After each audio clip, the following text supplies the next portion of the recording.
그리스도인의 영적 대적들이 넷이 있다고 했습니다. 그래서 우리가 지난번에 마귀를 이김, 그리고 육신을 이김, 세상을 이김, 이번 시간에는 죄를 이김, 죄와 싸워서 승리하는 그리스도인이 되기를 원합니다. 먼저 죄가 무엇인지 우리가 바른 개념을 가져야 됩니다. 일반적으로 우리가 사람들에게 당신은 죄인입니다 이렇게 이야기하면은 반감을 가지는 사람들이 많습니다. 나는 법에 저촉되는 일을 행한 적이 없다. 나는 재판정이나 경찰에 잡혀간 적이 없다. 그래서 죄가 없다라고 생각하는 사람들이 많이 있습니다. 그러나 하나님께서 보시는 죄의 기준은 이 세상의 법이 기준이 아니라 하나님의 절대적인 기준에 비춰볼 때 죄인이냐 아니냐 하는 것입니다. 죄에 대해서 설명하는 성경 구절이 있습니다. 시편 32편 1절, 2절 말씀에 보면 죄를 묘사하는 세 가지 단어가 기록되어 있습니다. 자기의 범법을 용서받고 자기 죄가 가려진 자는 복이 있도다. 영 안에서 간사함이 없고 주께서 불법을 인정하지 아니하는 사람은 복이 있도다. 성경에 죄라는 단어가 있고 범법이라는 단어가 있고 불법이라는 단어가 있습니다. 죄라는 것은 하나님의 거룩하신 성품을 거역하는 것을 죄라고 합니다. 하나님의 선하시고 거룩하시고 또 하나님의 신실하심, 하나님의 공의, 이런 것에 위배되는 것을 다 죄라고 합니다. 내가 구체적인 행동이나 말로 죄를 지었느냐 짓지 않았느냐, 그것과는 별개로 우리가 하나님 없이 살아가는 것, 하나님의 성품에 반하는 생각과 언행을 하는 것이 다 죄라는 겁니다. 두 번째는 이제 범법이라는 단어가 있습니다. 성경의 범법은 transgression이라고 되어 있습니다. trans라는 건 경계를 이야기하고요. 경계선을 이야기하고 grace라는 말은 지나가다라는 뜻입니다. 그래서 경계를 넘어서 지나가는 것, 곧 하나님이 정하신 어떤 명령, 하나님께서 정해두신 이 테두리를 벗어나는 것을 범법이라고 합니다. 법에서 정한 테두리 바깥으로 벗어나는 것, 이게 범법이라고 하죠. 세 번째 단어는 이제 불법이라는 단어가 있습니다. 불법이라는 단어는 원래 왜곡하다, 비틀다, 구부리다 그런 뜻입니다. 하나님께서 정하신 길과 하나님의 계획, 하나님의 뜻이 있는데 그것에 대해서 거역하고 반역하는 것을 불법이라고 합니다. 그 세 가지를 다 합쳐서 일반적으로 그냥 죄라고 부릅니다. 곧 죄라는 것은 무엇이냐? 하나님을 거역하는 것이 죄입니다. 하나님의 성품, 하나님의 명령, 하나님의 뜻을 거스르는 것이 모두 죄라는 겁니다. 그러니까 죄는 누구한테 짓는 거예요? 죄는 하나님께 대하여 짓는 겁니다. 그럼 죄에 대한 용서는 누가 할 수 있습니까? 하나님만이 죄를 사할 수 있습니다. 하나님만이 죄를 용서할 수가 있습니다. 요한 1서 3장 4절에서 또 죄에 대해서 이렇게 설명합니다. 누구든지 죄를 범하는 자는 율법도 범하나니 죄는 율법을 범하는 것이니라. 하나님께서 명령하신 이 하나님의 말씀, 하나님의 율법을 어기는 것이 죄라고 합니다. 또 우리가 생각할 때 어떤 악한 행위를 하면 죄라고 생각하기가 쉬운데 적극적으로 선을 행하지 않는 것도 죄에 해당합니다. 로마서 14장 23절 말씀을 보면 무엇이든지 믿음에서 나지 않은 것은 죄라고 정의하고 있습니다. 믿음으로 행하지 않는 것, 믿음으로 살지 않는 것, 그 자체가 죄가 된다는 겁니다. 야고보서 4장 17절은 사람이 선을 행할 줄 알고도 행하지 않으면 죄가 된다는 겁니다. 어떤 행위를 함으로써 자귀에 의한 그런 죄뿐만 아니라 어떤 행위를 하지 않는 부자귀에 의한 죄도 있다는 겁니다. 예를 들어서 어떤 사람이 자살을 하려고 하는데 가만히 구경만 하고 사진 촬영만 하고 있다. 잘못된 거죠. 사연이 어찌됐든 간에 일단 그 사람을 구조해야 될 의무가 있습니다.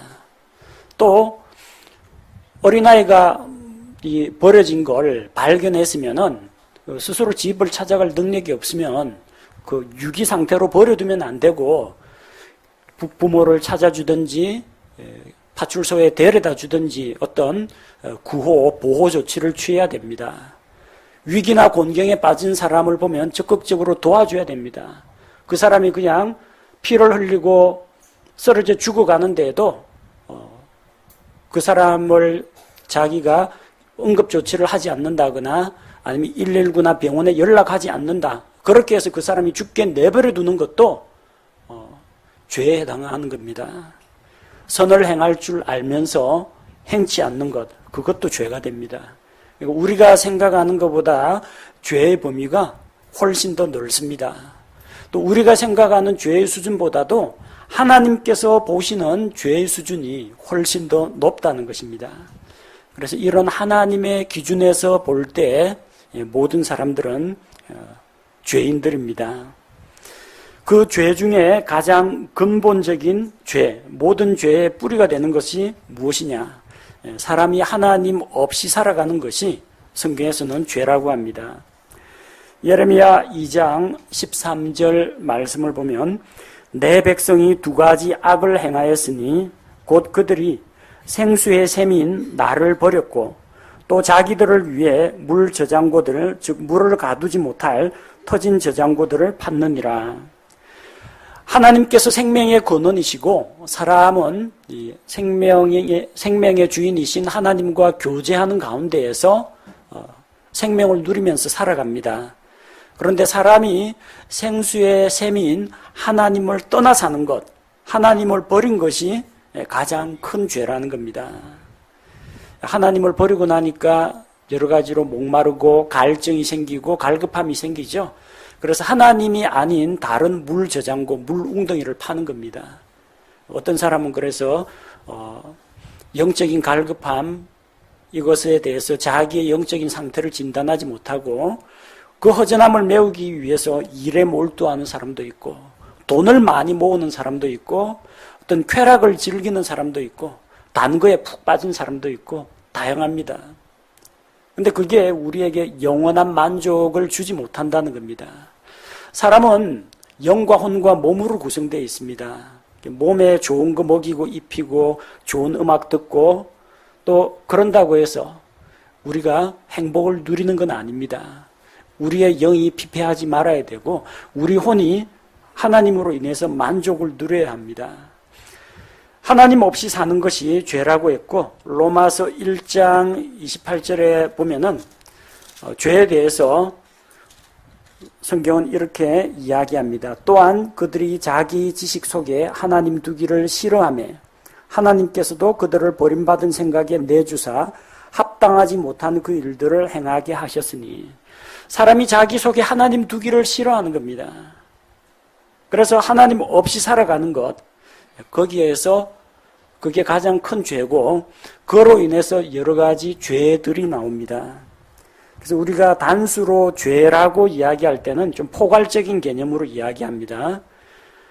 사람이 하나님을 떠나 있는 것, 하나님 없이 사는 것, 하나님의 성품과 속성에 거스르게 행하는 것을 죄라고 이야기하고 바로 이 근원적인 죄로부터 나머지 악들, 죄들 혹은 악들이 나오게 됩니다. 그래서 하나님께서 그들을 내어버려 두시니까 합당하지 못한 그 일들을 행하게 하셨으니 구체적인 죄들이 어떤 겁니까? 로마서 1장 29절 이하에 나오죠. 불의, 음행, 사악함, 탐욕, 악의, 시기, 살인, 논쟁, 속임수, 적개심, 수근수근하는 것, 뒤에서 헐뜯는 것, 하나님을 미워하는 것, 업신여기는 것, 교만한 것, 자랑하는 것, 악한 일들을 계획하는 것, 부모에게 불순종하는 것, 지각이 없는 것, 언약을 어기는 것, 본성에 애정이 없는 것, 화해하기 어려운 것, 긍휼이 없는 것, 이 모든 것들이 구체적인 죄악의 형태로 나타난다는 겁니다. 생각해 보십시오. 사랑이 하나님을 떠나 있습니다. 미움이 시작되는 겁니다. 평화의 하나님을 떠나 있습니다. 거기에서 다툼이 나옵니다. 진리의 하나님을 떠나 있습니다. 사람들이 거짓말을 합니다. 하나님의 선하고 거룩한 속성을 떠나 있는 사람은 곧 이렇게 구체적인 죄들, 말과 행동으로 나타나는 그런 죄들에 빠지게 되는 겁니다. 우리 사람이 죄를 범하는 이유는 무엇인가? 그 첫 번째 이유는 사람에게 아담의 타락한 본성이 있기 때문입니다. 하나님께서는 사람을 만들 때 자기의 형상에 따라서 만들었습니다. 외적인 모습을 말하는 것이 아니라 하나님의 성품을 본따서 만드셨습니다. 그런데 사람이 죄를 지어서 하나님의 그 거룩하신 하나님의 형상에서 떠나게 되었습니다. 창세기 5장 3절에 보면 아담이 130세에 자기 형상에 따라 자기 모양을 따라 아들을 셋을 낳았습니다. 사람은 하나님의 형상으로 창조되었는데 아담에게서 태어난 아담의 자손들은 아담의 형상에 따라서 곧 죄를 범한 아담의 타락한 형상을 물려받게 되었습니다. 에베소서 2장 3절은 우리 사람에 대해서 우리도 본래는 본질은 진노의 자녀라고 했습니다. 우리는 본질상 by nature 우리의 본성, 우리의 자연적인 속성이 진노의 자녀, 하나님의 진노의 자녀라고 했습니다. 하나님의 진노를 받을 수밖에 없는 존재입니다. 날 때부터 우리의 본질이 진노의 자녀입니다. 시편 51편 5절에 다윗은 자기가 불법 가운데 조성되었고 죄 가운데 수태되었다고 합니다. 사람은 날 때부터 이런 죄악된 속성을 가지고 태어납니다. 그래서 그게 우리가 자라면서 자의식이 생기고 말하고 생각하고 행동하고 판단할 수 있는 그런 때에 그 기질들이 죄악된 모습으로 나타나는 겁니다. 또 왜 사람이 쉽게 죄에 빠지느냐? 우리의 육신은 죄에 길들여져 있고 유혹에 취약하기 때문입니다. 지난번에도 우리 육신을 이김 거기서 말씀드렸지만 모든 사람에게는 육신의 정욕과 안목의 정욕과 인생의 자랑을 추구하고자 하는 그런 욕망이 있습니다. 이런 유혹들은 하나님에게서 오는 것이 아니라 세상에서 와서 우리를 부추기는 겁니다. 그런 유혹에 사람은 쉽게 넘어가는 존재입니다. 그 세상이 우리에 대해서 유혹을 한다. 그런데 우리가 그 유혹을 피하고 하나님의 거룩하신 성품을 추구하면은 죄로 연결되지는 않습니다. 유혹은 도처에 있습니다. 유혹 그 자체가 죄는 아닙니다. 근데 우리가 그 유혹을 받아서 우리 욕심에 이끌려서 그 유혹을 받아들이고 그 욕심이 잉태하면 죄를 낳게 된다고 했습니다. 우리는 죄에 길들여져 있는 연약한 육신을 가지고 있기 때문에 죄에 쉽게 빠집니다. 그 다음에 왜 우리가 죄에 빠지는가? 로마서 6장 16절 말씀을 보면 너희가 너희 자신을 누구에게든지 드려서 그 사람에게 순종하면 그 순종을 받는 대상의 종이 된다고 했습니다. 제 아무리 자유인이라고 할지라도 자기 자신이 스스로 어떤 사람 밑에 들어가서 종 노릇을 하면은 그 사람의 종이 됩니다. 마찬가지입니다. 우리가 자기를 누구에게 드리느냐? 하나님에게 드려서 하나님의 종이 되느냐? 의에게 드려서 의의 종이 되느냐? 아니면 마귀에게 우리 자신을 내어주고 우리 자신을 죄에게 내어줘서 죄의 종이 되느냐? 우리의 선택이라는 겁니다. 누군가의 강요나 억압 때문에 죄를 짓는 것이 아니라 우리가 하나님 대신에 죄를 선택하기 때문입니다.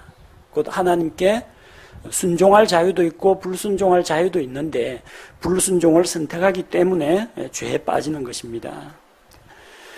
또 히브리서 11장 25절 말씀을 보면 왜 사람이 쉽게 죄에 빠지느냐? 잠시 죄의 쾌락들을 즐기는 것보다 죄를 지을 때 쾌락이 있기 때문입니다.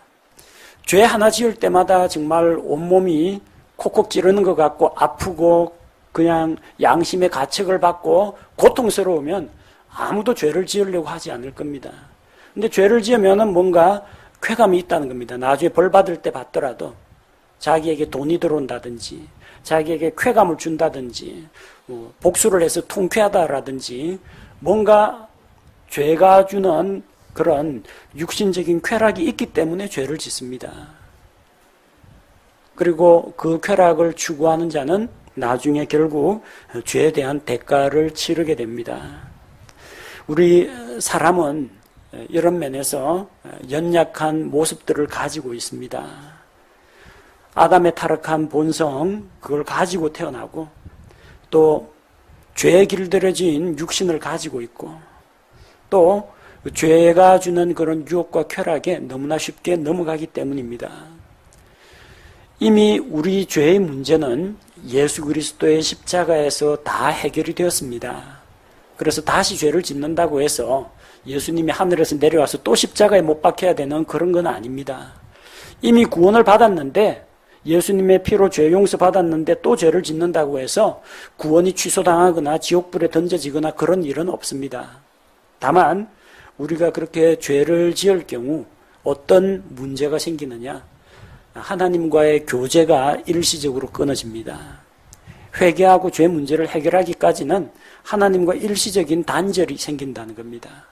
그리고 그렇게 죄를 지을 경우에 우리가 나쁜 열매를 맺게 됩니다. 사람들 앞에서 하나님 앞에서 선한 간증을 드러내지 못하고 악한 평판, 나쁜 삶의 열매를 사람들에게 보여줄 수밖에 없다는 겁니다.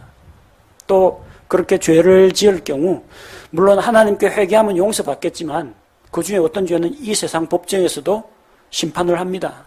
도둑질하고 나서 하나님께 회개 기도하면 용서는 받겠죠. 그러나 훔친 물건 변상해야 되고 절도죄로 처벌은 받습니다.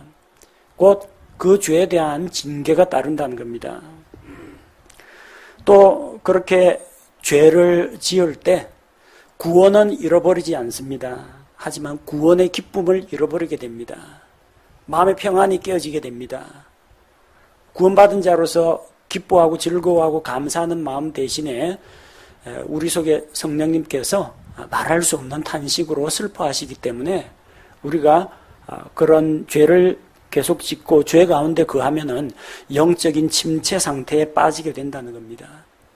그래서 죄를 이기고 승리하는 것이 필요합니다. 죄를 이기는 힘은 어디에서 오느냐? 하나님으로부터 힘을 공급받아야 합니다.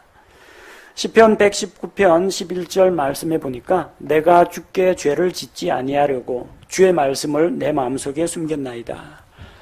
시편 기자는 죄를 짓지 않기 위해서 죄에 대해서 경계하고 책망하는 하나님의 말씀을 자기 마음속에 암송하고 있었습니다.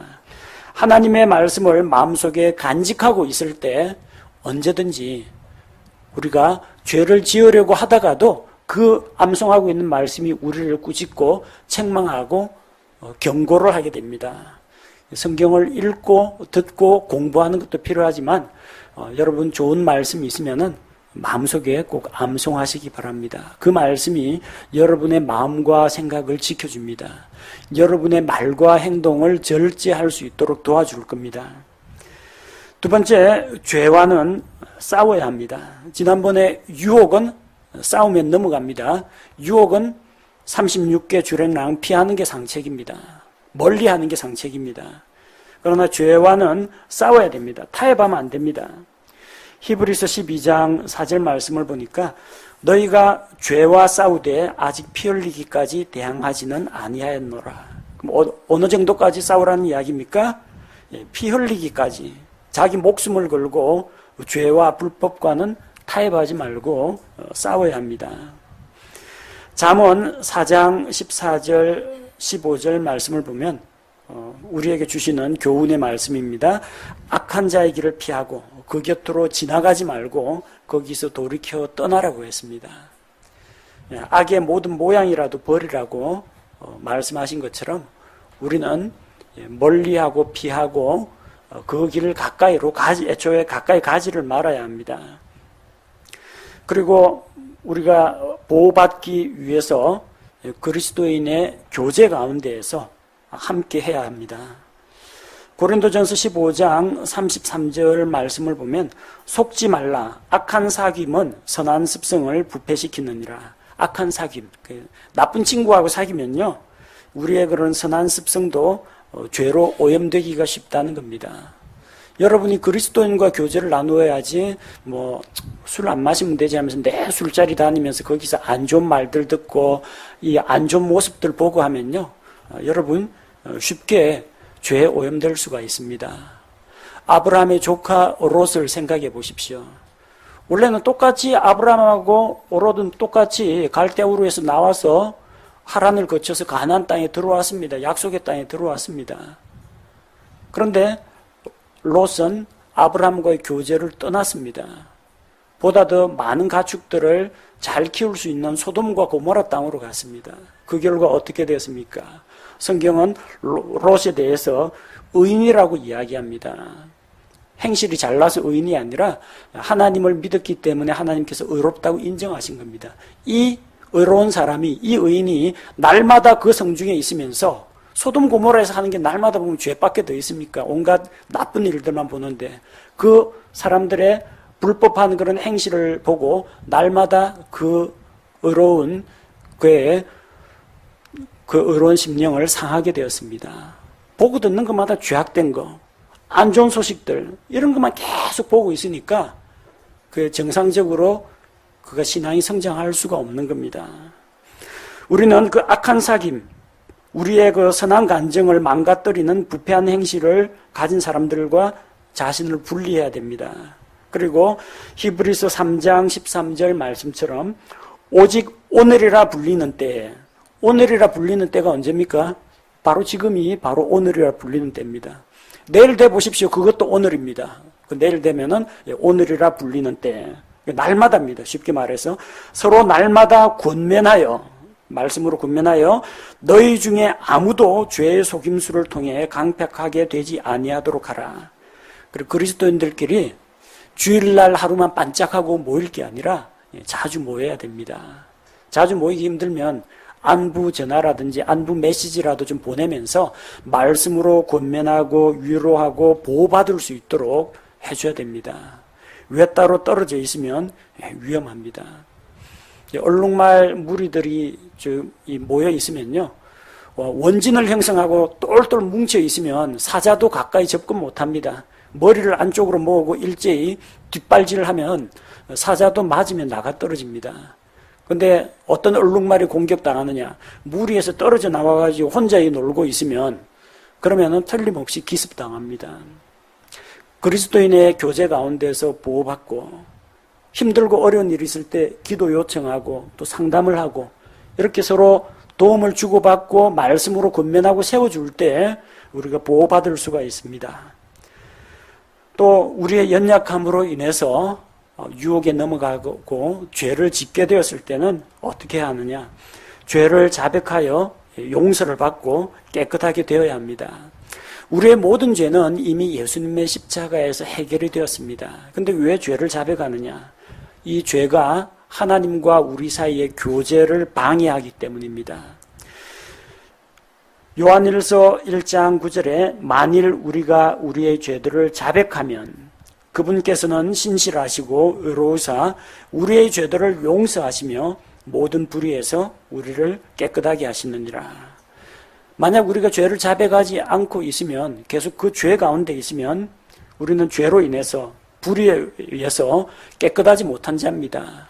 하나님과의 교제를, 정상적인 교제를 나눌 수가 없습니다. 죄를 자백하고 하나님 앞에 죄를 고하고 용서받을 때, 예수님의 피로 죄들을 용서받을 때 모든 불의에서 우리가 깨끗하게 되고, 또한 그분께서 빛 가운데 계신 것 같이 우리도 빛 가운데로 나아가서 주님과 다시 교제하는 삶을 살 수가 있는 것입니다. 예수 그리스도께서 우리 죄의 문제를 십자가상에서 해결해 주셨습니다. 그러나 우리는 날마다 생활 가운데서 부딪히는 크고 작은 일 속에서 또 유혹 속에서 우리 자신을 죄로부터 보호하고 또 죄를 이기고 승리하는 삶을 살아야 합니다. 그렇게 할 때 우리가 이 영적 전쟁터에서 승리하고 그리스도의 강한 군사가 될 수 있습니다.